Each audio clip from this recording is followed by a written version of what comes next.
Good day, class. We are down to the last topic of your prelim and we'll discuss your fungal infection or mycosis class.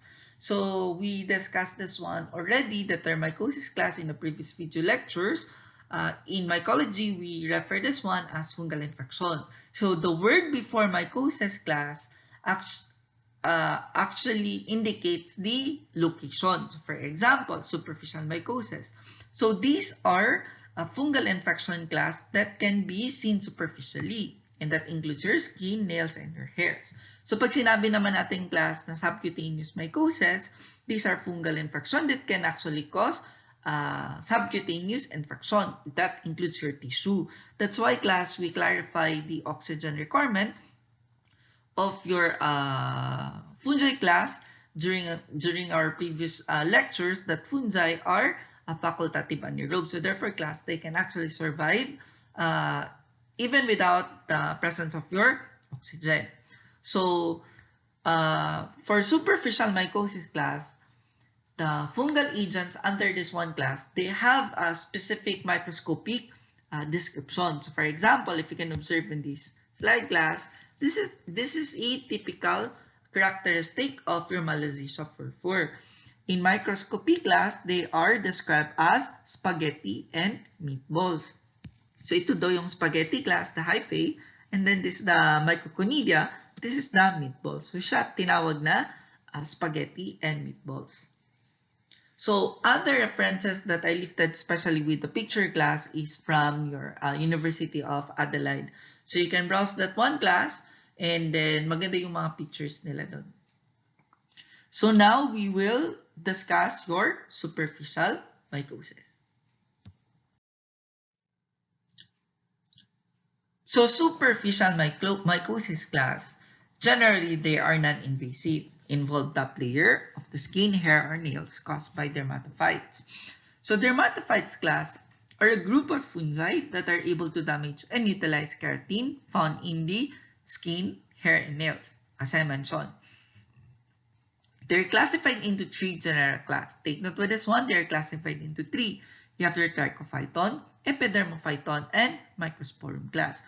So, if the fungal agent class that can cause superficial mycosis that does not belong to dermatophytes class, like Malassezia, Trichosporum, and Pedra, they are classified as non-dermatophytes.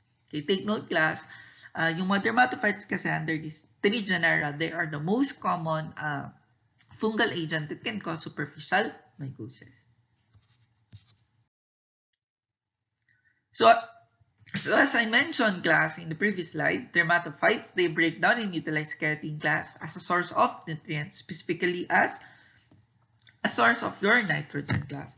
They are incapable, take note class, yun diba, sinabi na natin kanina that they are incapable of penetrating in a subcutaneous tissue, kaya sila tinawag na superficial mycosis. And then take note class, na-mention na natin kanina naman na may tatlong genera or genus, you have your Trichophyton, Mycosporum, at saka Epidermophyton. Take note class that the three genera have a different site of infections. For example, you have your genus Trichophyton naman class, they can actually infect all skin, hair, and nails. Compare with your Mycosporum class that they can only infect your skin and hairs, but not your nails. For Epidermophyton naman class, they can infect your skin and your nails, not your hair. So take note with this one class. Ito yung mga palatandaan natin class ha, na huwag kakalimutan pagdating sa exam. Pag Mycosporum, walang nails. Pag Epidermophyton, walang hair. Pag Trichophyton class, ayun class, skin, hair, and nails. Yung palatandaan ko before dito class, kasi nalilito ako sino yung tatlo, sino yung fungal agent na nakakos ng infection sa tatlong location.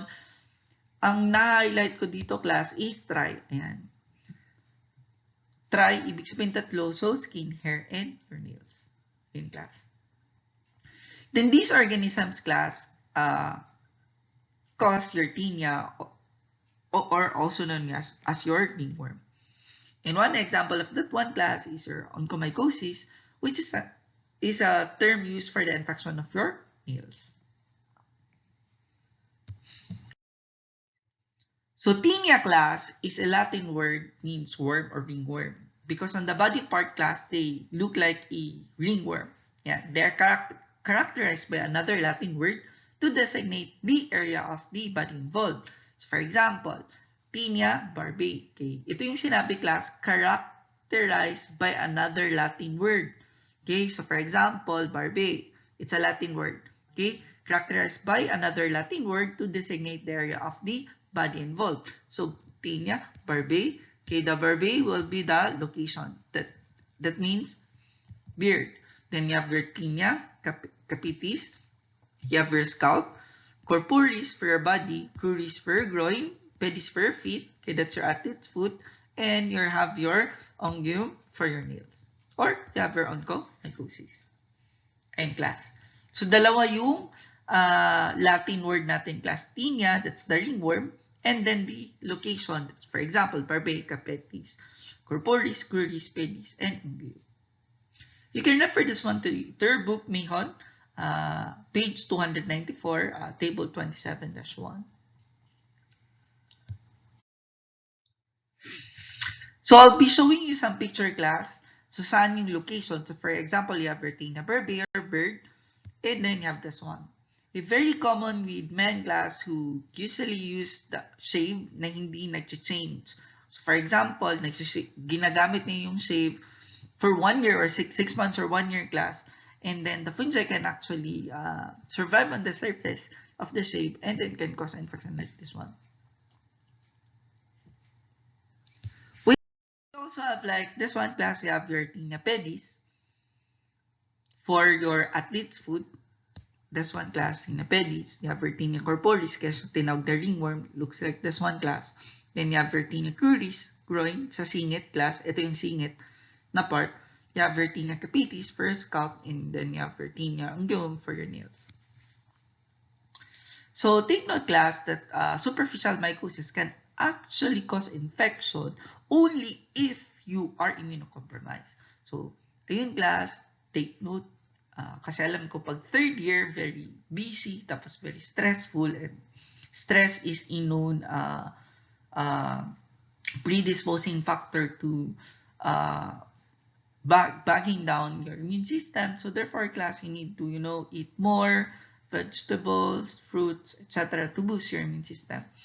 Kasi ang number one kalaban natin, class, pag mahina yung immune system natin is your fungi. And those who are asthmatic class, yun, take note, yung mga asthmatic class, yun yung mga mahina yung immune system. Like for example, me, I am asthmatic class. So, konting lang, for example, stress, ayun, mahirap na siya. And then, my number one enemy is your fungi. Dapat careful. So we will start now your first genera class that we will discuss. You have your trichophyton species.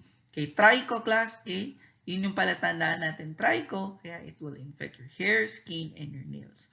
So these are the most common class species, apat, tapos may dalawa tayo later. Papakita ko how to differentiate the two. So you have your trichophyton virocosum. Okay, the general characteristic class is rat-tail Microconidia. Pakitake note naman class, rat-tail Microconidia. Then you have your trichophyton violation. Okay, violation. Okay, violet colony on your SDA. With oil class, take note class with oil. Then you have your trichophyton Sonleni.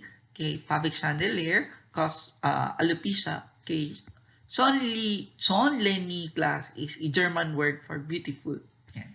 So, pag class, may boys, kung may maano kayo na classmate ninyo na, you're so beautiful, wag na yan class, so common. So, dapat, you're so Sonleni. Yan, German. German yung gagamitin natin class. Para palatandaan na lang din. Para pagdating sa exam, at saka sa board exam, alam natin, Sonleni, under sa trichophyton. That has a microscopic appearance of fabric chandelier and can cause alopecia. Yun. Then you have your trichophyton species, you have your trichophyton tunsurans, okay, balloon, Mycoconidia class, or black dot ringworm. And you have this one class, you have Trichophyton, Metagrophytes, and Trichophyton rubrum. Lumabas to sa exam, hindi lumabas sa exam class, lumabas sa quiz. Ayan, lumabas siya sa quiz, di ba class? How to differentiate the two. So you have your urease or crystalline urease agar. You can use that one class for your culture media to differentiate the two. Sino yung magpa-positive? Si Metagrophyte. Sino yung magne-negative? Si rubrum. Then you have your hair baiting test class or hair perforation test. You can refer that one to your Mayhon book to observe this one class. We have this one class. Ayan. Check natin class. Ito yung perforation naman class. Ito yung perforation. Positive class, you have your Metagrophyte. Sa rubrum naman, negative. And next class, you have your red pigmentation on your SDA. The red pigmentation should be seen on the reverse class. Okay, pag sinabi natin reverse, na-discuss ko na to under your culture media, yun yung puwet ng culture mo class. Yun yung puwet ng culture mo class. Ayan. So, sino yung magpa-positive class? You have your T rubrum. So, deep red naman sa class. Deep red. Ayan. Si Metagrophytes kasi, may red pigmentation din sa class. Sa reverse, kaso hindi siya deep red. Ayan.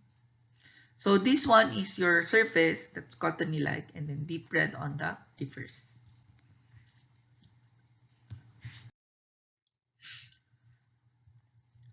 For your Trichophyton Metagrophytes class, for your microscopic appearance, so this one class is your Mycoconidia.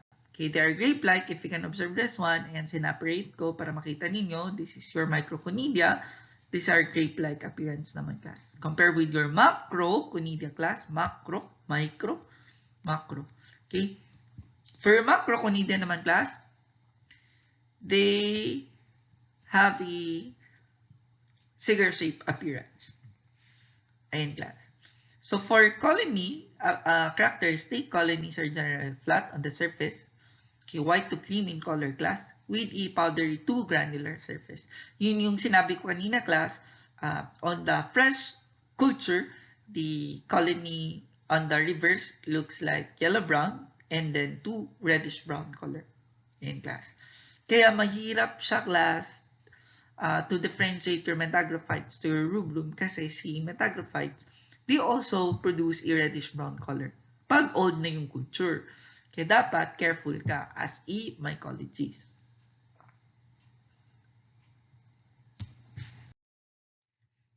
Next class, you have your Trichophyton rubrum. Okay, for your Trichophyton rubrum naman class, you have your Microconidia. For your Microconidia naman class, they are clavate or peg shape. Yung peg shape naman class, pag isi-search mo yung shape ng peg shape, ito yung lalabas class. Ito yung peg shape. Ayan. Ito yung itsura niya, ito yung itsura ng Microconidia class. Other reference books class actually use teardrop shape. Kaya kung wala kayong makitang peg shape pagdating sa exam, highlight nyo lang din si teardrop shape class. Si Macroconidia naman class, they produce 3 to 8 cell cylindrical. So for example, this one, count natin class, you have your 1, 2, 3, 4, 5, 6, 7. Yan. So, 7 cell. Macroconidia siya class. Kaya, under siya Trichophyton rubrum. For colony characteristic naman class, on the surface, they're white downy to pink granular.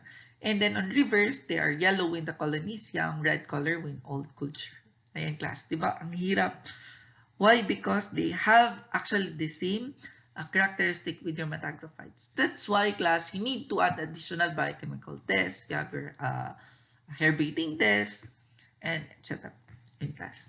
Then you can use molecular diagnostic class. So for you to be sure kung ano talaga yung na-isolate mo na organism. Sorry, class. Ayan. Hindi yung COVID class. Ayan. Next, you have your Trichophyton tonsurans class. For Trichophyton tonsurans class, the hyphae are relatively broad class. The hyphae are relatively broad. Ayan. Broad class meaning, pag ganito, paano ba isulat broad? Ayan. Broad. Ayan. Ito yung broad niya. And then, irregular, and much branched with numerous septa. Okay? For microconidia naman class, microconidia varying in size and shape from long clavate to broad piriform and born at right angle to the hyphae. So para siyang class, dahon. So ito yung hyphae, tapos ito yung microconidia. So para siyang dahon. Yan. And then macroconidia naman class, okay, very occasionally smooth, and then thin-walled irregular clavate. Ito.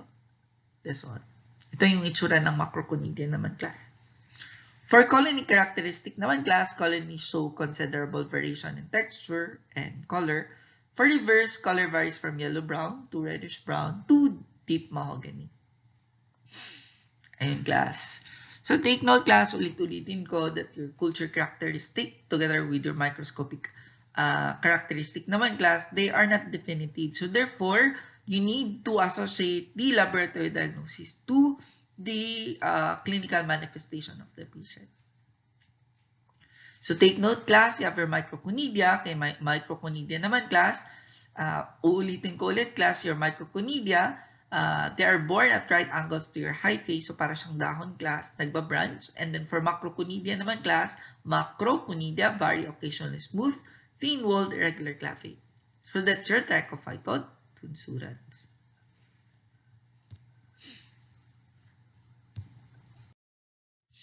Next class, you have your trichophyton verrucosum. Okay, the tips of some hyphae class are broad and club-shaped and occasionally divided, giving the so-called antler effect. So, ito yung antler kasi class. Ito yung antler. So, imagine this is your hyphae. Kaya nagkakaroon siya ng ganito class. Ayan. Kaya siya tinawag na antler effect. Ayan. Do not observe in this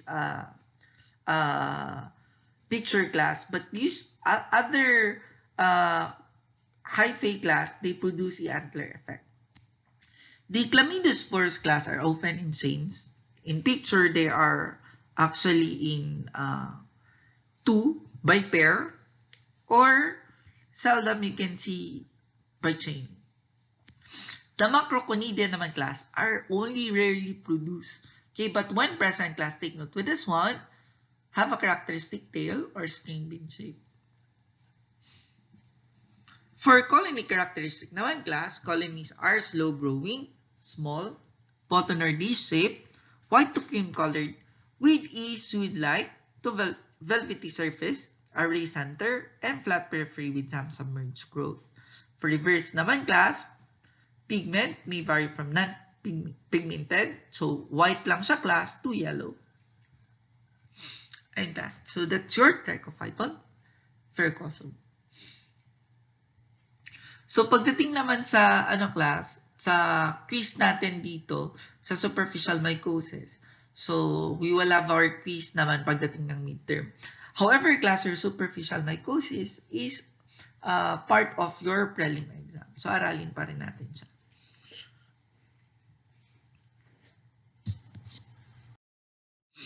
Next class, you have your trichophyton, Sean Lenny. Yan. Nabanggit ko na kanina, Sean Lenny is a German word for beautiful class. Okay, no macroconidia class and microconidia. No macroconidia and microconidia are seen in routine cultures class. Ayan. Ulitin ko class, walang makikitang macroconidia and microconidia seen in routine culture. Okay, characteristic of antler, nail head hyphae, also known as your fabric chandeliers, may be observed in the microscope class. Ayun to class. Ito yung fabric chandelier. Ayan. Ito yung fabric chandelier naman class. Okay? For cultures, cultures are difficult to maintain in their typical convoluted form and rapidly become flat and downy. So, no reverse pigmentation is present class. So, pag sinabing no reverse pigmentation is present class, pag tinignan mo siya sa PET, white lang siya. Kasi, class, yung tinitignan natin, diba? Ang tinitignan natin dito, pigmentation. So, pag sinabing no pigmentation present, white yun siya, class. Tandaan. Kung pagdating sa quiz, nakalagay white, so no pigmentation yun siya. So we are done with our trichophyton species class. Then we'll move to your microsporum species. Okay, your microsporum species class may infect the hair and skin but rarely the nails. Take note class, rarely, bakit? Kasi other reference books class, they mentioned that microsporum species can actually cause infection to nails. But generally class, microsporum species, they are body restricted, body location restricted. So you have your hair and skin. So for the purpose of learning class, okay, so we will only classify the three genera of your dermatophytes based on the infection class. So pag trichophyton, you have your hair, nails, and skin, and then microsporum naman class, hair and skin. Okay. Pero pagdating sa clinical naman class, you need to broaden your understanding that fungi are very diverse. So either they can possibly and rarely infect other body parts, and that includes your nails. In terms of your microsporum species, they are characterized by the presence of large, spindle-shaped, thick-walled, multiseptate macroconidia. Okay, class. Ito yung macroconidia naman, class. Yan, kita niyo yung macroconidia. Yan. So, for your microsporum species class, they may infect, yun yung sinabi ko kanina. Okay, so you have your microsporum canis, odoni, or donii, and gypsum. For your canis class, the general characteristic of this one, they grow on the rice grains. And odoni ay naman class, apple green fluorescence under your UV light. And then you have your gypsum, they are geophilic. So therefore class, ang ibig sabihin, di ba nabanggit na natin to kanina, they are geophilic class, so they can be transferred. Class, they can be transferred in the form of soil. Kaya siya tinawag na geophilic dermatophytes. And then you have your epidermophyton species class. For dermophyton species naman class, you have your epidermophyton flocosum. Okay? Only member class. Ayan, di ba? Napakasaya. Bakit? Kasi isa lang siya. Okay? Epidermophyton flocosum, only member, and most common cause of Tinea cruris and Tinea pedis. So, club shape, smooth, walled macroconidia with 2 to 4 cells described as beaver tail. Yan. Count down natin class kung sakto ba siya. So you have your you have 1, 2, and then 3. Ayun. Pasok siya, diba? Kasi with 2 to 4. So si 3 naman class, pasok siya doon, diba? 1, 2, 3, 1, 2, 1, 2, 3, 4. Ayan, pasok siya class. Does not produce microconidia class. Take note to this one. Ayan, ang saya. Okay, does not produce microconidia. And then, sa macroconidia naman nila class, 2 to 4 cell described as your beaver tail. For colony characteristic naman class, take note with this one, khaki green, yung surface. Ayan, khaki green. Ito yung itsura ng, yung khaki green kasi class, para siyang powdery green. Ayan. For reverse class, you have your yellowish brown with folds. Ano ibig sabihin ng folds? Para siyang ano class? Yung nagpo-fold. Ayan. Pangit nung pagka-describe ko. Paano ba yung fold? Para siyang ano, para siyang, kung sa bacteria class, if you will try to compare that one, para siyang proteus. Yung Dane's phenomenon, para siyang ganun class. So, I hope that you still remember your proteus mirabilis and proteus vulgaris. They have a Dane's phenomenon class. Lalabas din yan sa board exam. I think lalabas yan sa board exam class. Kaya memorize natin yan. And then we are done to your dermatophytes class. Then we will move to your non-dermatophyte that can cause superficial mycosis. So we will start with your Malassezia furfur. Your Malassezia furfur class is associated with poor personal hygiene.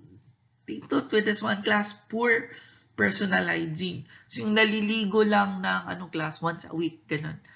Yan. So may naliligo ba na once a week dito class? ligo-ligo din tayo pag may time class. Ayun. And then, ano naman din class, it's not advisable for us to like take shower 3 times or 4 times a day. Bakit class? Kasi if you will try to do that one, like 3 or 4 times a day, what will happen? Tama class, we will wash out our normal flora. Kaya diba, if you will try to like compare other children, yung mga nasa street, tapos sila pa yung mga strong yung immune system compare yung mga naliligo ng 3 or 4 or 5 times a day. Why? Because we know that normal flora class is under your innate immunity. And take note with that one class. So yung parents mo, sasabihan ka na, maligo ka doon 5 times a day. Ayun. So pwede mo nang sabihin, you know, if you're gonna take a bath, so we're gonna wash out your normal flora, and normal flora is under your innate immunity, and then we will, you know, ganun di ba kayo makipag-usap with your parents? So, ayun sa class. And then, back na tayo class, ayun, nagkwento na naman ako. You have your flores under UV woods lamp class. They grow on your SD class with oil. Pakitindot with this one class with oil. Anong oil nga to class? Tama, ang galing. You have your olive oil naman class. Okay, olive oil. In microscopy naman class, ayan, nabanggit ko na during our first slide, they are described as spaghetti and meatballs because of the hyphae with the spaghetti at saka meatballs with the microconidia. Okay, causative agent of your tinea versicolor or Theriasis versicolor. Kung sa Bisaya pa class, I think they refer this one as up. Ayan. Okay, up is the vernacular term for your tinea versicolor.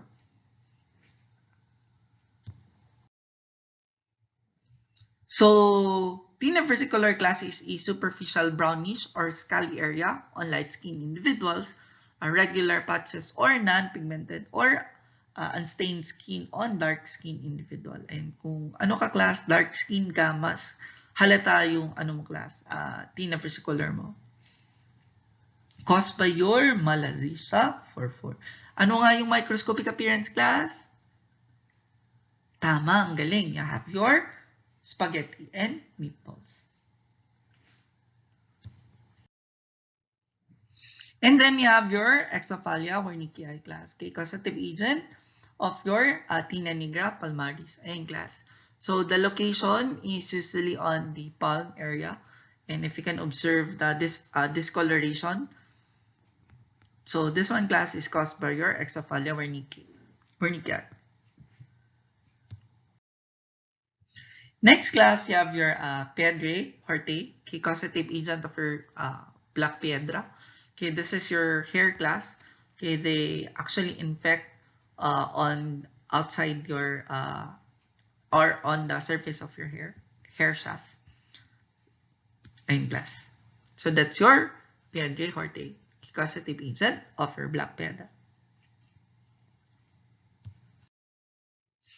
Next class, you have your trichosporon. Sorry class sa spelling class. Trichosporon. Basically, sorry class kasi yung laptop ko may something. Ayun, pag nag-edit ako siya yung nag-ano class, nagde-dictate. Kaya hindi ko na siya na-double check. Yun, nakanihongo kasi set yung laptop ko class. Sorry talaga class. Ayan, paki-double check na lang sa book class. Ayan. Alam kong nagbabasa naman kayo, which is very, very good attitude class. If you will continue that one doing up to you will graduate class, for sure, you will pass the board exam. Ayun. So, balik tayo class, nagkwento na naman ako. You have your trichosporon, page liay naman class, kay causative agent of your white pedra. Ayun. Your white pedra naman class are light brown, soft nodules on the beard or mustache that are less firmly attached than those of your black pedra. So you have your Exophalia wernickeae, Piedrae hortae, and Trichosporon. Trichosporon bageliae. Trichosporon bageliae. Tama class.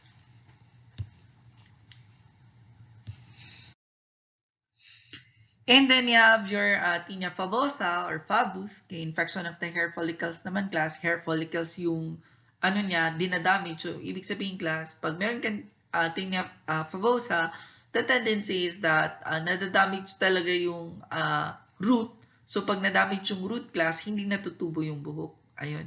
Can progress to formation of hair crusty, cup-shaped lesion, or scutula, which is made up of dead epithelial cells and fungal mycelium. Ayan, class.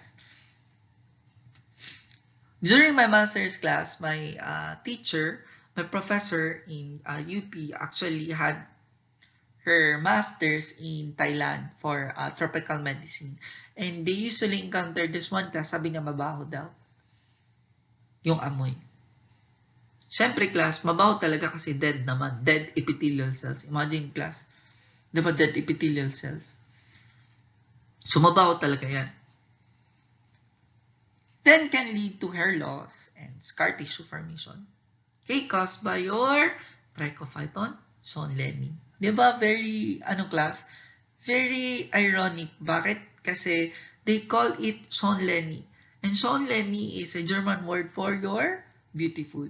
But take note, class, the Sean-Lenny or the beautiful characteristic class is not seen or correlated with the clinical manifestation. It is associated or linked to your microscopic appearance, according to some reference book class or internet source.